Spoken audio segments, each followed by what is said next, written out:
اشرح لي صدري ويسر لي امري واحلل عقدة من لساني يفقهوا قولي فالحمد لله والصلاة والسلام على رسول الله وعلى آله وصحبه اجمعین اما بعد السلام علیکم ورحمۃ اللہ تعالی وبرکاتہ۔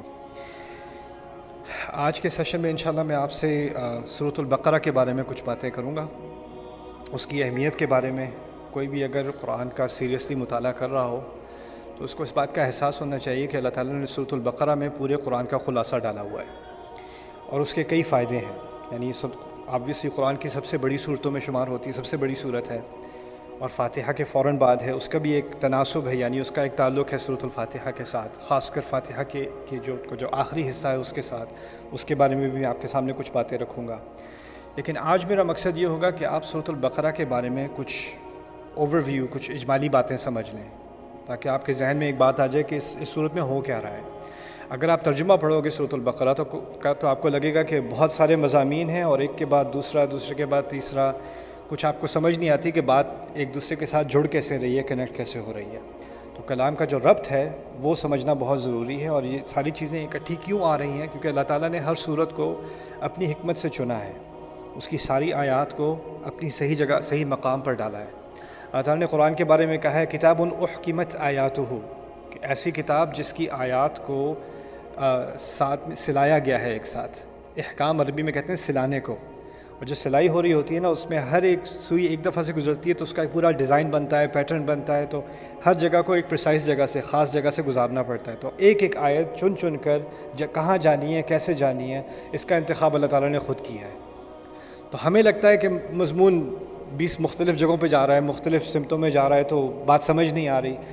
تو میرے نزدیک سورت کو سمجھنے کے لیے، ان کی آیات کو سمجھنے کے لیے، پہلے اگر انسان ذرا ایک تھوڑا پیچھے ہٹ کے پورا ویو سمجھ لے کہ بات ہو کیا رہی ہے اور کس مقصد سے ہو رہی ہے، پھر اس کے بعد اس کے جو مختلف اجزاء ہیں اور ایک ایک آیت ہے وہ سمجھ میں آ جائے گی۔ میتھمیٹکس میں کہتے ہیں the whole is equal to the sum of its parts، یعنی اگر آپ کے پاس 4 چیزیں ہیں، آپ کو جمع کرو گے تو آپ کو اس کا ہول ملے گا۔ لیکن لٹریچر میں، ادب میں کہا جاتا ہے the whole is greater than the sum of its parts، یعنی آپ پوری بات سمجھ لو تو اجزاء جو ہیں ان سے اگر ایک ایک چیز سمجھو گے تو وہ پوری بات سمجھ نہیں آئے گی۔ اگر آپ ایک آیت پڑھ لو گے، اس سے اگلی آیت سمجھ، اس کا جوڑ نہیں پتہ چلا آپ کو، تو آپ کو پتہ نہیں چلے گا کہ بات کیا ہو رہی ہے۔ یعنی ساری چیزیں سمجھو گے تو پھر پوری بات سمجھ میں آئے گی۔ تو اس لیے آج ایک اوور ویو، ایک اجمالی نظر سے دیکھتے ہیں سورۃ البقرہ کو۔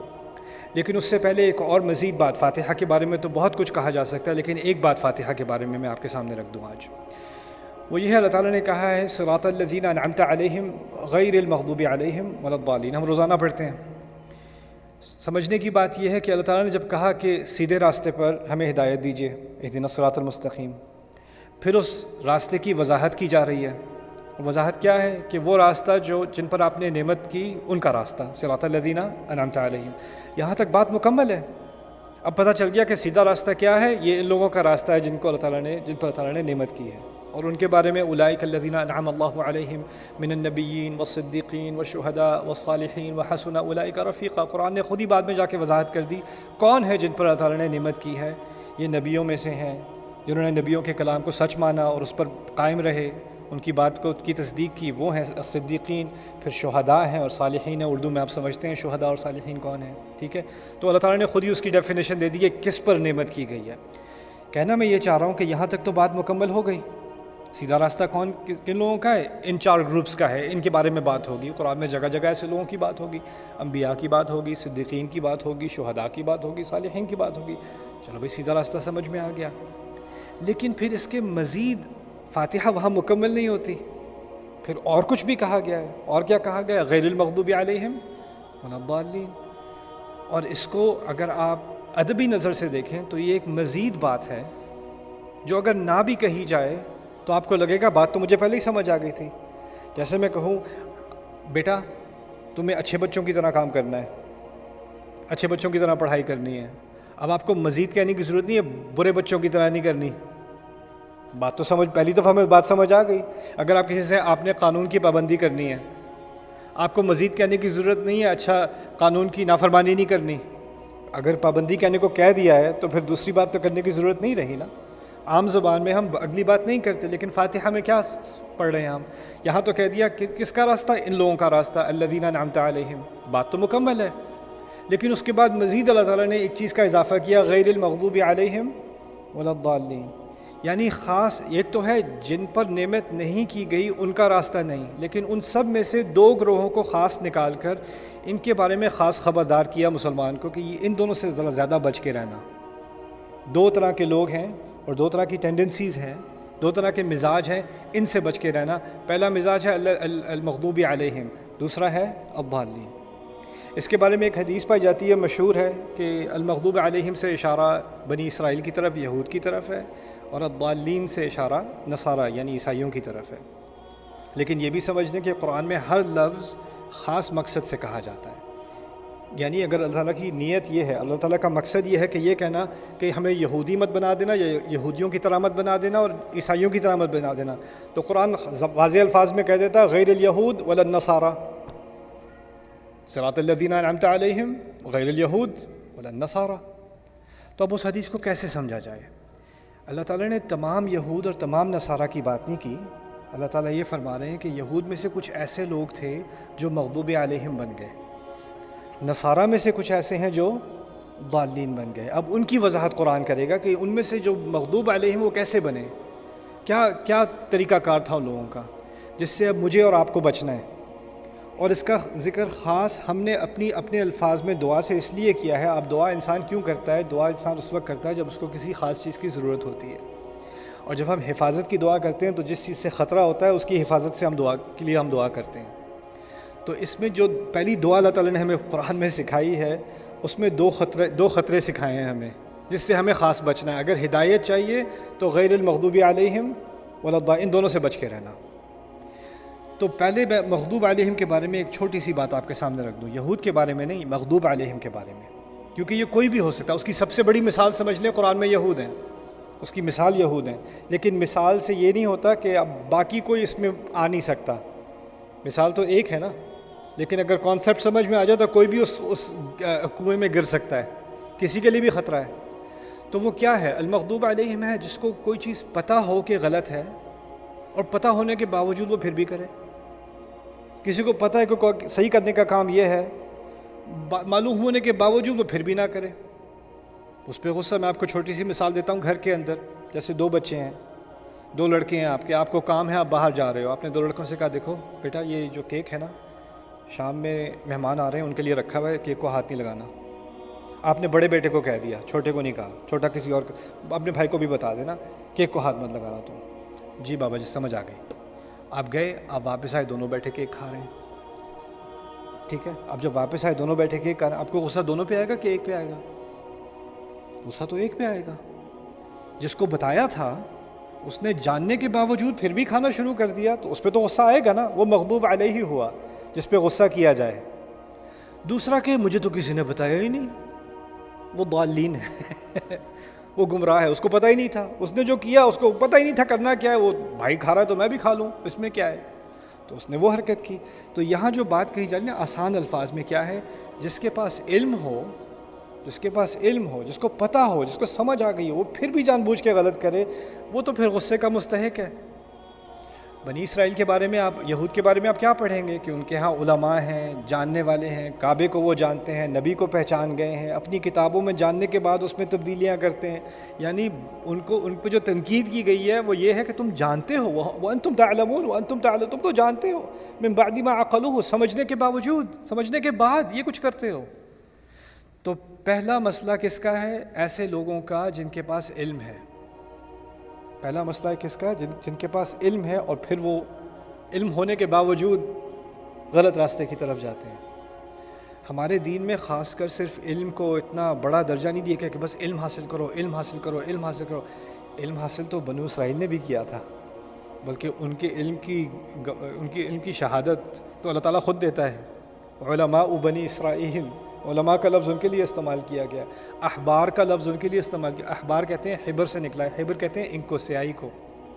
ان کی کتابیں جو ان کی ہاتھوں سے لکھی ہوئی تھیں نا، تو اس سے جب آپ اس کو صفحہ پلٹتے ہو تو آپ کے ہاتھ پہ سیاہی آ جاتی ہے۔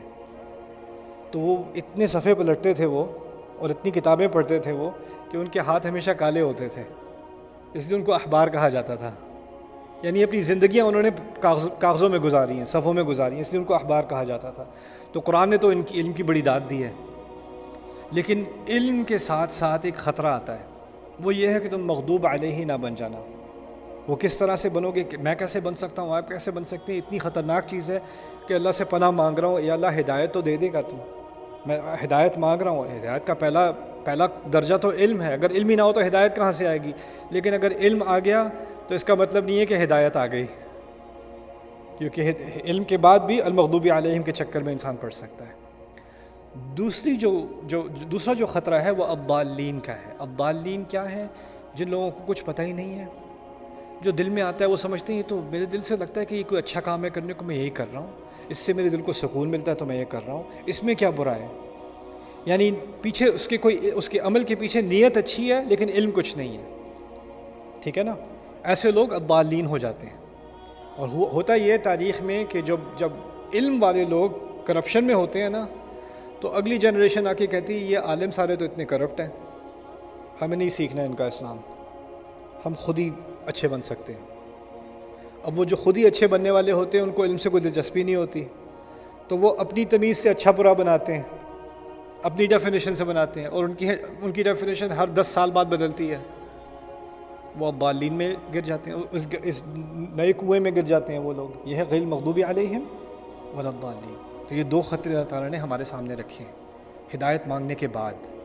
یہ ہدایت مانگنے سے پہلے کی بات نہیں ہے، ہدایت مانگنے کے بعد کی بات ہے۔ یعنی جب اللہ تعالیٰ ہدایت دے دے تو پھر ان دونوں چیزوں سے بچنا۔ اب اس کے بعد سورۃ البقرہ کی طرف آتے ہیں۔ سورۃ البقرہ میں خاص المغضوب علیہم والا جو خطرہ ہے نا، پہلا خطرہ، اس کی طرف شروع میں خاص اشارہ کیا گیا ہے پہلے حصے میں۔ اور جو اس سے اگلی صورت آ رہی ہے آل عمران، اس میں دوسرے خطرے کی طرف، الضالین کی طرف، اس کے پہلے حصے میں اشارہ کیا گیا۔ یعنی فاتحہ میں جو بات مختصر سی کی گئی ہے نا، اس کی پہلی تفصیل آپ کو بقرہ میں ملے گی، دوسری تفصیل آپ کو آل عمران میں ملے گی۔ اس کی ایک ترتیب سمجھ میں آ گئی تھوڑی سی، ٹھیک ہے؟ اب بقرہ کے بارے میں بات کرتے ہیں۔ بقرہ میں میرے نزدیک اس کی ترتیب کے اعتبار سے اس میں 9 حصے ہیں، اور میرا آج مقصد یہ ہے کہ آپ سب آج کے درس کے بعد آپ کو یہ 9 حصے آپ کے ذہن میں بیٹھ جائیں۔ ایک تو میں بات کرنا تو آسان ہے، میں تھوڑا تھوڑا کر کے آپ سے دہرواؤں گا تاکہ آپ کے ذہن میں یہ بات بیٹھی ہو۔ آج کے بعد چلو آپ کو بقرہ کے بارے میں 9 چیزیں تو بتائیں انشاءاللہ، میری نیت یہ ہے، ٹھیک ہے؟ پہلا جو حصہ ہے بقرہ کا، اس میں اللہ تعالیٰ نے 3 طرح کے لوگوں کے بارے میں ہمیں بتایا ہے۔ ایسے لوگ جو اس کتاب پر، اس نبی پر، اس خدا پر ایمان لے آئے، ایسے لوگ جنہوں نے ایمان لانے سے انکار کر دیا، اور ایسے لوگ جو سامنے سے یعنی دکھاوے میں تو ایمان لاتے ہیں، اندر ان کے ایمان ہوتا نہیں۔ اسے کہتے ہیں المؤمنون، اہل ایمان، الکافرون، اور پھر منافق۔ یہ 3، ان 3 کے بارے میں اللہ تعالیٰ نے پہلے حصے میں بقرہ میں وضاحت کر دی، ٹھیک ہے؟ یہ پہلا حصہ ہے بقرہ کا۔ اور ان میں سے جو پہلا حصہ، پہلی کیٹیگری اہل ایمان، ان کے بارے میں مختصر سی بات ہے، شروع میں ہی ہے ذالک الکتاب لا ریب فیہ ھدی للمتقین الذین یؤمنون بالغیب ویقیمون الصلاۃ ومما رزقناہم ینفقون والذین یؤمنون بما انزل الیک وما انزل من قبلک وبالآخرۃ ہم یوقنون اولئک علی ھدی من ربہم واولئک هم المفلحون۔ بات ختم، مختصر سی آیات، بات مکمل ہو گئی۔ اہل ایمان یہ ہیں۔ اہل ایمان کے بارے میں ایک چھوٹی سی بات آپ کے سامنے رکھ دوں، آیت کر کے تو ہم بعد میں مطالعہ کریں گے انشاءاللہ ایک دن، لیکن کسی نے مجھ سے پوچھا کہ تم لوگوں کو اتنا اعتماد کیوں ہے کہ یہ جو آپ کے نبی ہیں یہ آخری نبی ہیں، ان کے بعد کوئی آ ہی نہیں سکتا؟ کچھ دلچسپ گروہ ہیں دنیا میں جن کا ایمان ہے کہ قرآن تو ہے، وہ نبی بھی ہیں، لیکن ان کے بعد بھی نبی ہونے کا امکان ہے۔ قرآن نے کہیں نہیں کہا کہ ان کے بعد کوئی نبی نہیں آنے والا۔ تو میں نے ایک صاحب تھے اس طرح کے، انہوں نے مجھ سے آ کے بات کی۔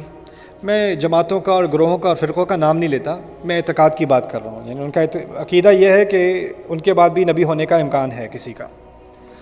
تو میں نے ان سے پوچھا آپ نے بقرہ نہیں پڑھی؟ انہوں نے کہا ہاں نے پڑھی ہے۔ میں نے کہا آپ نے پہلا صفحہ پڑھا ہے اس کا؟ میں نے کہا ہاں پڑھا ہے۔ تو وہاں تو اللہ تعالیٰ نے کیا دیا، والذین یؤمنون بما انزل الیک وما انزل من قبلک، جو آپ پر نازل ہوا یعنی رسول پر، اس پر ایمان لائے، اور جو آپ سے پہلے نازل ہوا اس پر ایمان لائے، اور آپ کے بعد ایمان لانے کی ایک ہی چیز رہ گئی، وبالآخرۃ ہم یوقنون، اور آخرت پہ ان کا پورا یقین ہے۔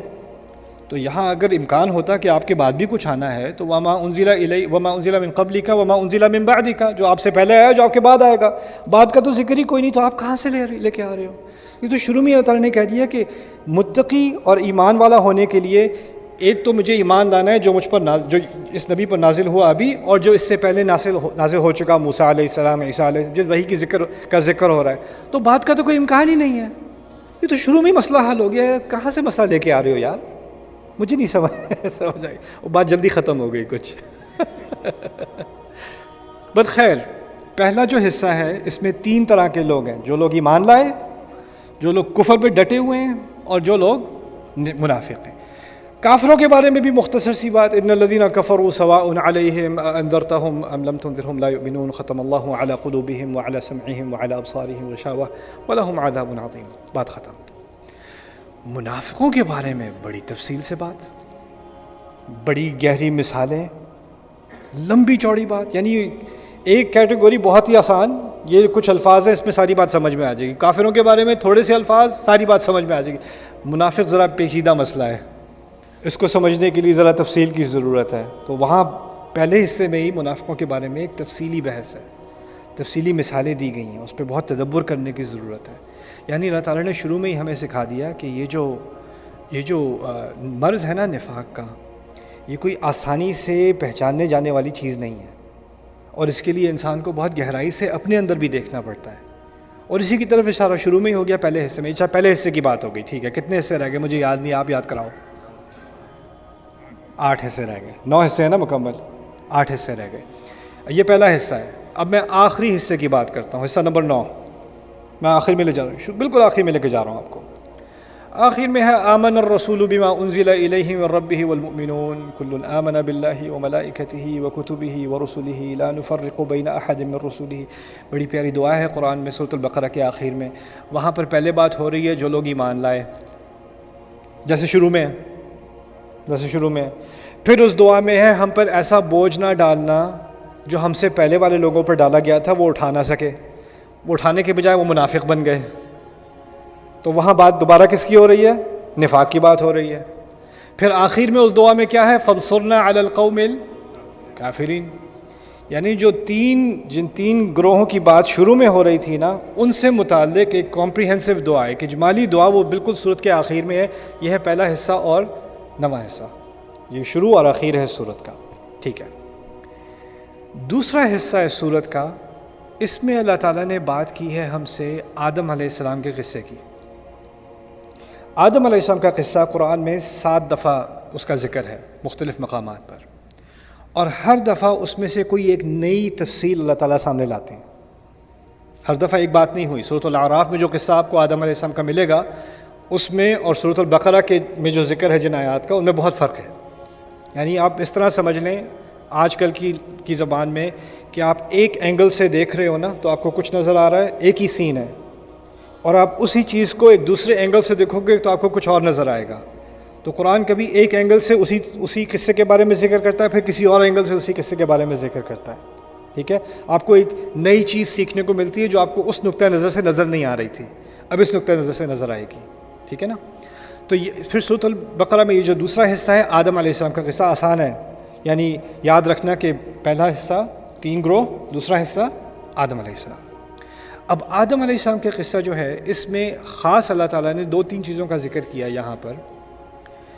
ایک تو آدم علیہ السلام کے علم کا ذکر کیا ہے، اس کے بعد جنت کا ذکر کیا ہے، پھر جنت سے نکالے جانے کا ذکر کیا ہے. فَأَزَلَّهُمَا الشَّيْطَانُ عَنْهَا فَأَخْرَجَهُمَا مِمَّا كَانَا فِيهِ، کہ شیطان نے ان دونوں کو پھسلوا دیا. شیطان کا ذکر ہوا ہے. اور بھی بہت ساری باتیں ہیں، لیکن میں اب تھوڑی تھوڑی کر کے آپ کے سامنے رکھوں گا. تو یہ 2-3 چیزیں، علم کے بارے میں بات ہو رہی ہے، پھر لالچ دی شیطان نے اور لالچ کے ذریعے سے نکلوا دیا جنت سے، اس کے بارے میں بات ہو رہی ہے. ٹھیک ہے نا. اب یہ ہے کون سا حصہ؟ دوسرا، آدم علیہ السلام کا قصہ.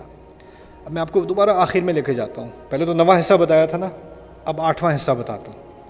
8ویں حصے میں اللہ تعالیٰ نے 3 باتیں کری ہیں. ایک بات کی ہے کہ اللہ تعالیٰ کی راہ میں پیسے خرچ کرنا. جو آیات کا مجموعہ ہے نا خدا کی راہ میں خرچ کرنے کو، الانفاق فی سبیل اللہ، بقرہ کی انتہا میں اس سے بڑا کوئی مجموعہ قرآن میں کہیں اور نہیں ہے، جیسے خاص سورۃ البقرہ میں ہے. الانفاق فی سبیل اللہ، آیت کے بعد آیت کے بعد آیت. انسان اپنی کمائی سے جو اللہ تعالیٰ نے دیا ہے اس کمائی میں سے جو بہترین انویسٹمنٹ کر سکتا ہے اپنے لیے وہ کیا ہے؟ اللہ کی راہ میں خرچ کرنا. اس کے بارے میں تفصیلی بحث. اس کے فوراً بعد اللہ تعالیٰ نے بات کی ہے تفصیل سے کہ انسان اپنی کمائی سے روزی جو روزی کمائی ہے اس سے بہترین کیا کر سکتا ہے، اس کے بعد اس سے بدترین کیا کر سکتا ہے. اس کے بعد ربا کی آیات ہیں، الذین یأکلون الربا لا یقومون کما یتخبطہ الشیطان من المس. قرآن میں پھر اس کے بعد ربا کی آیات ہیں. تو پہلے خرچ کرنے کی آیات ہیں اللہ کی راہ میں، اس کے بعد ربا کی آیات ہیں. اور اس کے بعد اب ایک تو ہو گیا بہترین طریقہ مال کے خرچ کرنے کا، ایک ہے بدترین طریقہ مال کے خرچ کرنے کا یا مال کمانے کا. پھر ایک بیچ میں راستہ ہے کس کا؟ حلال کا، تجارت کا اور دین کا یعنی ادھار لینے کا صحیح طریقہ کیا ہے، اس کے بارے میں بات ہو رہی ہے. اور اس سب کے دوران اللہ تعالیٰ نے خاص کچھ چیزوں کا ذکر کیا ہے جس کا تعلق آدم علیہ السلام کے قصے سے ہے.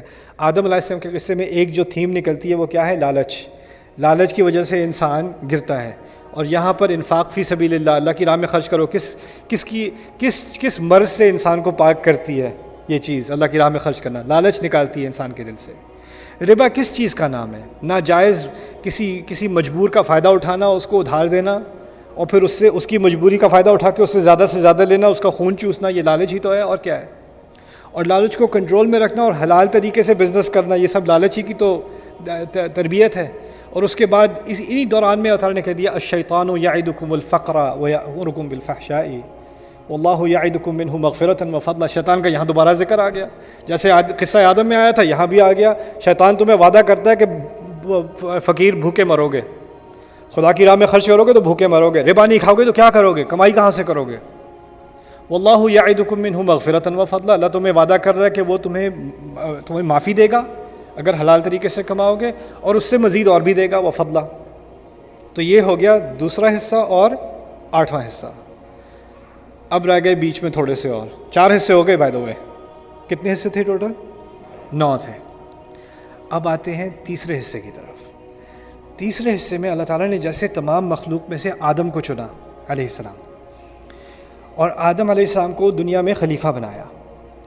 انسانی تاریخ جیسے گزرتی گئی پھر اللہ تعالیٰ نے فیصلہ کیا کہ صرف ایک آدمی کو نہیں چننا، ایک پوری قوم کو چنا جائے جو باقی دنیا کی قوموں کے لیے مثال بنے. تو اللہ تعالیٰ نے بنی اسرائیل کو چنا، خاص ان کو چنا. ان میں اتنے نبی دیے کہ کسی اور قوم کو اتنے انبیاء نہیں دیے. ان پر وحی نازل کی، ان پر نعمتیں نازل کی، ان پر اللہ تعالیٰ نے اپنا فضل نازل کیا، ان کو ایک ایسا مرتبہ دیا جو کسی اور قوم کو کبھی نہیں دیا گیا تھا ان سے پہلے. وَأَنِّي فَضَّلْتُكُمْ عَلَى الْعَالَمِينَ، میں نے تمہیں تمام اور قوموں پر فضیلت دی، تمام جہانوں پر. تمام اور عالمین سے مراد قومیں بھی ہوتی ہیں عربی میں، ان تمام پر تمہیں فضیلت دی. بنی اسرائیل کا ایک بہت بڑا حصہ ہے، تقریباً آیت نمبر 40 ہے یا 120-122 تک چلتی ہیں یہ آیات، بنی اسرائیل کے بارے میں بات ہو رہی ہے خاص. تو یہ تیسرا حصہ ہے سورۃ البقرہ کا جس میں بنی اسرائیل کے بارے میں بات ہو رہی ہے، اور ایک ہی بات سمجھائی جا رہی ہے. تمہیں علم دیا، تمہیں ہدایت دی، تمہیں انبیاء دیے، تم نے انبیاء کو قتل کیا، تم نے کتابوں کو بدلا، تم نے حلال حرام کی تمیز نہیں کی، تم نے اللہ کی آیت کا مذاق اڑایا. تم تو دنیا کے لیے مثال بننے نکلے تھے، تم خود ہی اتنے کرپشن میں پڑ گئے. بار بار ایک تاریخ کا ایک چیپٹر، دوسرا چیپٹر، تیسرا. پہلے شروع میں بات کی تمہیں تو چنا تھا، تمہیں تو ایسا فضل دیا تھا جو کسی اور کو نہیں دیا، تمہیں تو یہ مرتبہ دیا تھا، اتنا مقام دیا تھا تمہیں، کیا تم نے اس مقام کے ساتھ، اور اب بھی وہی حرکتیں کر رہے ہو. تو یہ پورا تبصرہ قرآن میں لمبا تبصرہ ہوا ہے بنی اسرائیل کے اوپر. اور یہ کون ہیں؟ یہ وہ لوگ ہیں جن کے بارے میں اب کہا جا سکتا ہے المغضوب علیہم. کیوں؟ اللہ کا کیوں غصہ ہے ان پر؟ میں نے آپ کو بتایا تھا کس بیٹے پہ غصہ ہوگا؟ جس کو پتہ تھا کیک نہیں کھانا، جس کو پتہ تھا اس پہ تو غصہ ہوگا نا. وَأَنْتُمْ تَعْلَمُونَ مِنْ بَعْدِ مَا عَقَلُوهُ وَأَنْتُمْ تَتْلُونَ الْكِتَابَ. بار بار اسی سیکشن میں تم تو کتاب پڑھنے والے ہو، تم خود بھول جاتے ہو، تم تو سمجھنے والے ہو، پھر تم نے انبیاء کو قتل کیا. اور پھر اس طرح کے سوالات پوچھ کر بنی اسرائیل کے بارے میں ایک پورا کیس بنایا گیا ہے کہ تمہیں چنا گیا تھا سب سے اوپر، سب سے زیادہ، لیکن تم اس مقام پر پورے نہیں اترے، تم نے اس کا حق ادا نہیں کیا. اب بنی اسرائیل کو بڑا فخر تھا کہ ہم اسرائیل کی اولاد ہیں، اسی لیے نام کیا رکھا ہے اپنا؟ بنی اسرائیل، اسرائیل کی اولاد. اسرائیل کا دوسرا نام ہے یعقوب، اسرائیل کا دوسرا نام ہے یعقوب. یعقوب کس کی اولاد ہیں؟ اسحاق کی. اسحاق کس کی اولاد ہیں؟ ابراہیم کی. اللہ تعالیٰ نے پھر بنی اسرائیل، یہ تیسرے حصے کے بعد میں پیچھے سے بھی لا رہا تھا، اب پچھلے حصے میں یعنی اب نواں حصہ ہو چکا. نواں حصے میں دعا تھی، 8ویں حصے میں لالچ کے اوپر بحث تھی. اب 7واں حصہ پیچھے سے میں آ رہا ہوں، وہاں پر اللہ تعالیٰ نے شریعت کے احکام دیے ہیں، روزے کے احکام، حج کے احکام، طلاق کے احکام، میراث کے احکام، قتال کی لڑائی کے احکام. سارے احکام جو ہے نا، ابتدائی احکام قرآن کی شریعت کی ابتدا وہ سورۃ البقرہ میں ہے، وہ اس سیکشن میں ہے، یعنی پیچھے سے اگر آپ تیسرے حصے پر آتے ہیں.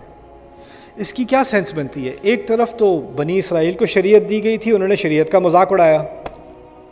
دوسری طرف کسے شریعت دی جا رہی ہے؟ ہمیں شریعت دی جا رہی ہے. اب دیکھا جا رہا ہے فانظر کیف تعملون، اب دیکھتے تم کیا کرتے ہو. ان کا تو امتحان ہو چکا نا، وہ تو فیل ہو چکے اپنے امتحان میں. اب کس کا امتحان ہو رہا ہے؟ ہمارا. تو اب ہمارے احکام کا ذکر یہاں پر ہے اس سیکشن میں.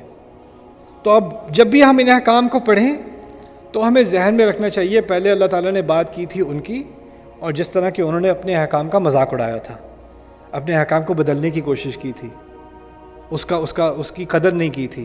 تو ہمیں وہ بات ذہن میں رکھتے ہوئے ان احکام کو پڑھنا چاہیے. ٹھیک ہے نا، وہ دونوں کا ایک تناسب ہو گیا آپس میں. اب آگے چلتے ہیں. ان کو میں نے آپ کو کہا تھا ان کو بڑا فخر ہے کہ وہ اسرائیل کی اولاد ہیں. اللہ تعالیٰ نے کہا تمہیں اتنا فخر ہے کہ تم اسرائیل کی اولاد ہو، تمہیں کیا اس بات کا فخر نہیں کہ تم ابراہیم کی اولاد ہو؟ ابراہیم علیہ السلام کی. یہاں تک کہ اصل میں جو اختلاف تھا رسول صلی اللہ علیہ وسلم سے کہ ہم اس کو مان ہی نہیں سکتے نبی، یہ تو امی ہیں. امی کیسے ہیں؟ یہ تو اسرائیل کی اولاد میں سے ہی نہیں ہے. تو اللہ تعالیٰ بات تھوڑی اور پیچھے لے گئی، کیا ابراہیم کی اولاد میں سے بھی نہیں ہے؟ تم ابراہیمی کے تو اولاد ہو نا. اور پھر بات بنی اسرائیل کے قصے کے بعد اگلی بات جو ہو رہی ہے وہ ہو رہی ہے ابراہیم علیہ السلام کے بارے میں. اور پہلی بات کیا کہی ابراہیم علیہ، یہ چوتھا حصہ ہے بائی دا وے. میں شروع سے آپ کو دیکھوں یاد رہا کہ نہیں. پہلا حصہ کیا تھا؟ 3 طرح کے لوگ. دوسرا حصہ کیا تھا؟ آدم علیہ السلام کا قصہ. تیسرا حصہ کیا تھا؟ بنی اسرائیل. بنی اسرائیل کو اب کس کی یاد دلائی جا رہی ہے؟ ابراہیم علیہ السلام کی. چوتھا حصہ ہے ابراہیم علیہ السلام. ابراہیم علیہ السلام اور ان کی اولاد. ابراہیم علیہ السلام اور ان کی اولاد. اور ان کی اولاد 2 نسلیں ہیں، ایک اسماعیل کے ذریعے جس میں آگے ہزاروں سال جا کے رسول صلی اللہ علیہ وسلم کی پیدائش ہے، اور دوسری طرف ہے اسحاق کے ذریعے ہے یعقوب، اور یعقوب کے ذریعے ہے بنی اسرائیل. ٹھیک ہے نا. اب اس حصے میں اللہ تعالیٰ نے کیا مزے کی بات کی، یہاں پر یعقوب کی بات کی اور اسماعیل علیہ السلام کی بھی بات کی، دونوں نسلوں کی بات کر لی. یعنی اگر ایک کو یاد رکھتے ہو تو دوسرے کو کیسے بھولتے ہو؟ اور اسماعیل کے ساتھ تو کھڑے ہو کے انہوں نے کعبہ بنایا تھا. یہ وَإِذْ يَرْفَعُ إِبْرَاهِيمُ الْقَوَاعِدَ مِنَ الْبَيْتِ وَإِسْمَاعِيلُ. تو اللہ تعالیٰ واپس جو مشترک والد ہیں، یعنی عربوں کے اور بنو اسرائیل کے جو مشترک والد ہیں، یعنی خاص کر بنی اسماعیل کے، ان کا ذکر کیا ابراہیم علیہ السلام کا. لیکن پہلی بات جو ابراہیم علیہ السلام کے بارے میں کی، سب سے اہم جو بات کی وہ کیا تھی؟ وَإِذِ ابْتَلَىٰ إِبْرَاهِيمَ رَبُّهُ بِكَلِمَاتٍ فَأَتَمَّهُنَّ. جب اللہ تعالیٰ ان کے رب نے ابراہیم علیہ السلام کا بہت بڑے امتحانات لیے، اپنے الفاظ سے، اپنے احکام سے ان کے بڑے امتحان لیے گئے، اور انہوں نے تمام امتحانوں کو پورا کیا، پاس ہوئے تمام امتحانوں میں. یہ خاص اشارہ ہے کس بات کی طرف؟ تمہارا امتحان لیا تھا، تم لوگ کیا کر گئے؟ فیل کر گئے. اپنے والد کی طرح اتنا تمہیں فخر ہے کہ اسرائیل کی اولاد ہو، تو ابراہیم کی بھی تو اولاد ہو، وہ تو اپنے امتحانوں میں پاس ہوئے تھے، تمہیں تو ان سے سیکھنا چاہیے تھا. تو یہاں پر ابراہیم علیہ السلام کے امتحان میں پاس ہونے کا ذکر ہے. ٹھیک ہے. اس کے بعد کعبے کی تعمیر کی بات ہوگی تھوڑی دیر بعد. لیکن خیر یہ ہے چوتھا حصہ. اب پیچھے سے چوتھے حصے کی طرف آتے ہیں، یعنی 9واں تو کر چکے، 8واں بھی کر چکے، 7واں، اب چھٹے پہ آ رہے ہیں. چھٹے میں کیا ہے؟ اللہ تعالیٰ نے ہمیں کہا وَلَنَبْلُوَنَّكُمْ بِشَيْءٍ مِّنَ الْخَوْفِ وَالْجُوعِ وَنَقْصٍ مِّنَ الْأَمْوَالِ وَالْأَنفُسِ وَالثَّمَرَاتِ وَبَشِّرِ الصَّابِرِينَ. تمہارا بڑا شدید امتحان لیا جائے گا ہر طرح سے. بِشَيْءٍ، ہر طرح کا خوف تمہیں دیا جائے گا. من الخوف بھوک کا بھی تمہیں سامنا کرنا پڑے گا. وَنَقْصٍ مِّنَ الْأَمْوَالِ، تمہارے اموال میں بھی کمی آئے گی، نقص آئے گا. والانفس، تمہارے لوگ بھی تم سے چھوٹیں گے، کچھ لوگ مارے جائیں گے، کچھ لوگ مرض میں ہوں گے، کچھ لوگ تم سے چھین لیے جائیں گے، ایسا بھی ہوگا تمہارے ساتھ. وبشر الصابرین، صبر کرنے والوں کے لیے خوشخبری ہے. یعنی یہاں ذکر کیا ابراہیم علیہ السلام نے تمام امتحان پاس کیے چوتھے حصے میں، اور دوسری طرف چھٹے حصے میں کیا ہے؟ چھٹے میں سے اب تمہارا امتحان لیا جائے گا. تمہارا امتحان لیا جائے گا. یعنی اپنے والد ابراہیم علیہ السلام کے امتحانات کو یاد رکھو اور ان کے امتحانات کو سمجھ کر یہ بات ذہن میں رکھ لینا کہ تمہارا ہمیشہ امتحان لیے جانے والا ہے، کیونکہ تم ابراہیم کی اولاد ہو علیہ السلام. تمہارا بار بار امتحان ہونا ہے. سورۃ البقرہ کچھ سمجھ میں آ رہی ہے کیا ہو رہا ہے سورۃ البقرہ میں؟ ایک حصہ رہ گیا، 4 اس طرف 4 اس طرف، بیچ کی بات رہ گئی ہے. وہ کیا ہے؟ 5واں حصہ ہے، درمیانی حصہ. یہ سورت کا، اس سورت کا آپ دل سمجھ لیں. یہ کیا ہے؟ اب تم یروشلم کے بجائے، جروسلم کے بجائے اب تمہیں سجدہ کرنا ہے کعبے کی طرف، جس کی تعمیر تمہارے والد ابراہیم علیہ السلام نے کی تھی. یعنی اس طرح سمجھ لیں کہ یہ پوری سورت جو ہے یہ کعبے کا طواف کر رہی ہے. اور اسی حصے میں کیا کہا ہے اللہ تعالیٰ نے؟ اس سیکشن میں کیا کہا ہے؟ وَكَذَلِكَ جَعَلْنَاكُمْ أُمَّةً وَسَطًا. اسی طرح سے تمہیں، جس طرح یہ کعبہ درمیان میں ہے اب اس پوری صورت کے، ہمیں کہا اسی طرح تمہیں درمیانی امت بنایا، درمیانی امت بنایا. اور یہ جو وسط کا ذکر ہے یہ آیت نمبر ہے 143. میرے اردو نمبر بڑے خراب ہیں. 43 143. بقرہ میں کتنی آیات ہیں؟ 286. یہ نمبر آتا ہے مجھے. 143. این درمیان میں کہا تمہیں بیچ والی امت بنایا. Just literally in the half. سبحان اللہ. اب کہا ہمیں کہ اب تمہیں درمیانی امت، اسی لیے قبلہ اس طرف شفٹ کیا گیا ہے ابراہیم علیہ السلام کی بات کا ذکر کرنے کے بعد. تو یہ ہے سورۃ البقرہ کے مضامین اور کیسے یہ درمیان میں آتا ہے.